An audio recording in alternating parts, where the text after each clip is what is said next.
ជំរាបសួរបងប្អូនទាំងអស់គ្នាវិលជួបគ្នានៅវីដេអូថ្មីមេរៀនថ្មីដែលពាក្យនៅថ្ងៃនេះគឺសុទ្ធសឹងតែជាពាក្យបាទប្រើប្រាស់ប្រចាំថ្ងៃពាក្យសាមញ្ញដែលអ្នកទាំងអស់គ្នាត្រូវតែចេះតោះឥឡូវកុំឲ្យខាត់ពេលយូរយើងនឹងចាប់ផ្ដើមអានហើយនឹងសម្រាយនៅពាក្យនីមួយៗឲ្យបងប្អូនទាំងអស់គ្នា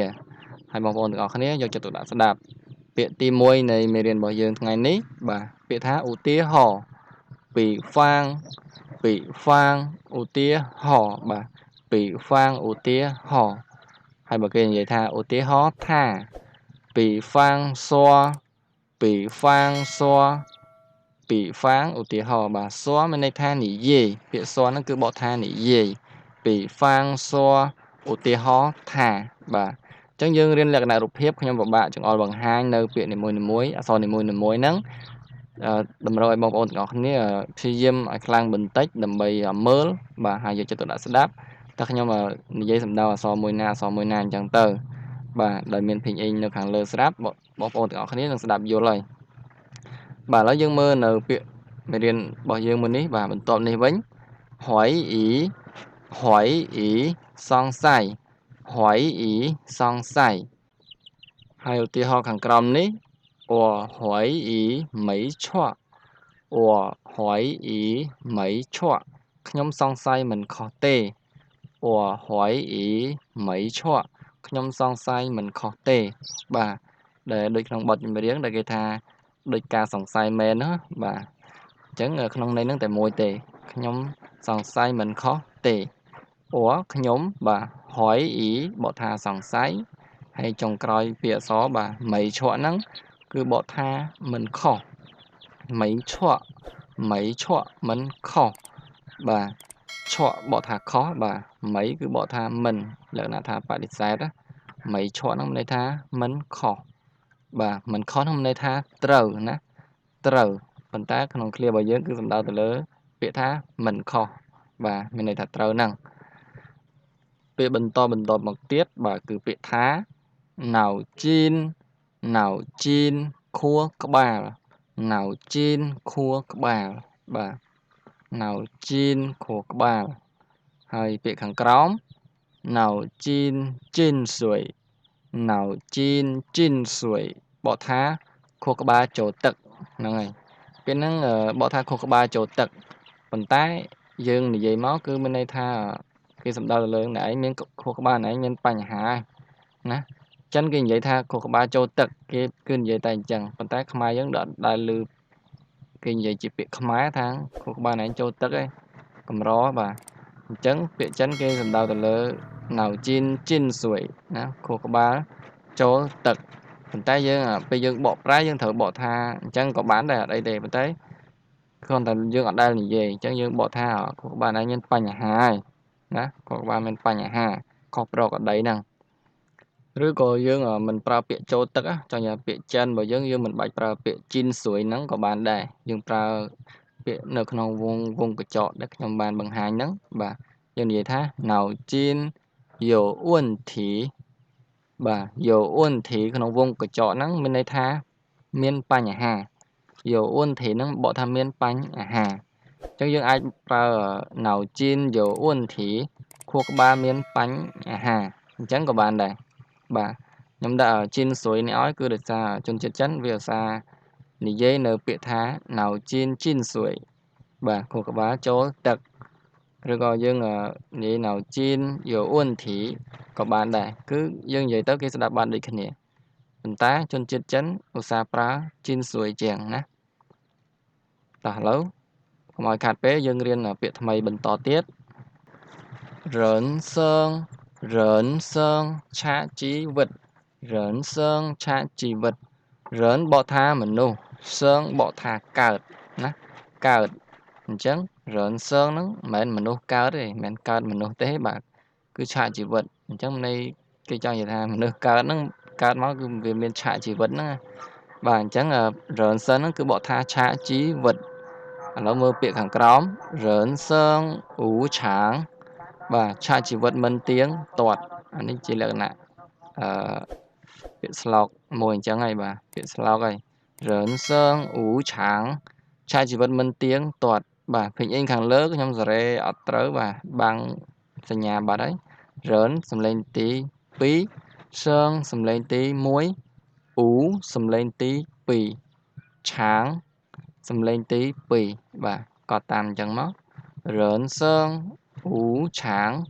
ឆាជីវិតមិនទៀងទាត់បាទអ៊ូឆាងហ្នឹងមានន័យថាអត់ទៀងទាត់មិនទៀងទាត់ហ្នឹងហើយរើនសើងអ៊ូឆាងឆាជីវិតមិនទៀងទាត់អញ្ចឹងទៅមុខទៀតមីងអ៊ីនមីងអ៊ីនបាទអ៊ីនមករៀងមូលមីងអ៊ីនវាសនាបាទមីងអ៊ីនវាសនាបាទសូមអធិស្ឋានខ្ញុំដាក់លើសពាក្យល្អមួយបាត់ហើយបាទមីងអ៊ីនបកតែវាសនាទេបាទមីងអ៊ីនវាសនាអញ្ចឹងเราយើងមើលពាក្យខាងក្រោមបាទជក់ហៅមីងអ៊ីនហៅធ្វើល្អវាសនាល្អណាអញ្ចឹងបើវាសនាល្អមានន័យថាមីងអ៊ីនហៅមីងអ៊ីនហៅហ្នឹងវាសនាល្អបាទហើយពាក្យខាងមុខនេះជក់ហៅជក់បកថាធ្វើហៅបកថាល្អជក់ហៅធ្វើល្អមីងអ៊ីនហៅវាសនាល្អជក់ហៅមីងអ៊ីនហៅធ្វើល្អវាសនាល្អបាទកាលណាយើងធ្វើល្អវាសនារបស់យើងគឺល្អតាមនឹងបើយើងខំរៀននឹងទទួលបានលទ្ធផលល្អអ្វីដែលយើងខិតខំចូលមកពាក្យនេះវិញបាទសមត្ថភាពនងលិសមត្ថភាពបាទនងលិបាទនងបកថាអាចពាក្យនងមួយម៉ាត់គឺមានន័យថាអាចលិមានន័យថាកម្លាំងណាលិកម្លាំងអញ្ចឹងនងលិបកថាសមត្ថភាពហើយមើលពាក្យខាងក្រោមជាប្រយោគខាងក្រោមនេះយោនងលិតរើនយោនងលិតរើនអ្នកដែលមានសមត្ថភាពឬក៏មនុស្សដែលមានសមត្ថភាពបាទយោបកថាមាននងលិបកថាសមត្ថភាពតរើនបាទតរើនហ្នឹងមានន័យថាអ្នកដែលឬក៏មនុស្សដែលបាទតទេគឺបកថារបស់រើនបកថាមនុស្សអញ្ចឹងកាលណាតរើននេះមិនមែនរបស់មនុស្សទេគឺមានន័យថាមនុស្សដែលឬក៏អ្នកដែលយោនងលិមានសមត្ថភាពតរើនមនុស្សដែលឬក៏អ្នកដែលយោនងលិតរើនអ្នកដែលមានសមត្ថភាពឬក៏មនុស្សដែលមានសមត្ថភាពបាទសង្ឃឹមថាបងប្អូនទាំងអស់គ្នានឹងស្ដាប់យល់ហើយពេញចិត្តនៃការបង្រៀនបើមានចម្ងល់ឬក៏ចំណុចខ្វះខាតអីអាចខមមិនប្រាប់ខាងក្រោមបាទហើយអ្នកអត់ទាន់ជួយចុច Subscribe ចុចអីហ្នឹងបាទជួយចុចម្នាក់មួយផងហើយចុច Like Share វីដេអូឲ្យបានច្រើនផងដើម្បីចែករំលែកឥឡូវយើងមើលពាក្យថ្មីមួយទៀតបាទស៊ីងអ៊ុយតុងវើស៊ីងអ៊ុយតុងវើខាន់នីតស៊ីងអ៊ុយខាន់នីតស៊ីងអ៊ុយមើលលើទង្វើរបស់អ្នកខាន់បកថាមើលនីតបកថារបស់អ្នកស៊ីងអ៊ុយតុងវើខាន់នីតស៊ីងអ៊ុយមើលលើទង្វើរបស់អ្នកបាទឥឡូវយើងទៅពាក្យបន្ទាប់រិនណៃបកថាអត់ធ្មត់បាទពាក្យដំបូងគឺបកថាអត់ធ្មត់បាទពាក្យបន្ទាប់បាទពាក្យអក្សរបន្ទាប់បាទមិនមែនពាក្យអក្សរបន្ទាប់ណៃស៊ីនបាទពាក្យអក្សរហ្នឹងមួយពាក្យទេបាទណៃស៊ីនបកថាចិត្តអត់ធ្មត់ណៃស៊ីនចិត្តអត់ធ្មត់បាទសូមអធិស្ឋានរាល់មានការសម្ដែងរំខានពីអ្នកចិត្តខាងបាទភាសាយើងថតកណ្ដាលវាលទេអញ្ចឹងវាមានសម្ដែងរំខានច្រើនសូមអភ័យទោសផងបាទឥឡូវយើងបន្តទៀតរិនណៃពាក្យរិនណៃគឺបកថាអត់ធ្មត់ហើយពាក្យបន្ទាប់ជាប់គ្នាហ្នឹងណៃស៊ីនបកថាចិត្តអត់ធ្មត់ហើយយើងមើលឧទាហរណ៍ខាងក្រោមជក់រើនយ៉ាវយោណៃស៊ីនជក់រើនយ៉ាវយោណៃស៊ីនធ្វើមនុស្សត្រូវមានចិត្តអត់ធ្មត់បាទជក់រើនហ្នឹងមានន័យថាធ្វើមនុស្សយ៉ាវត្រូវយោមានណាយ៉ាវយោហ្នឹងត្រូវមានណៃស៊ីនចិត្តអត់ធ្មត់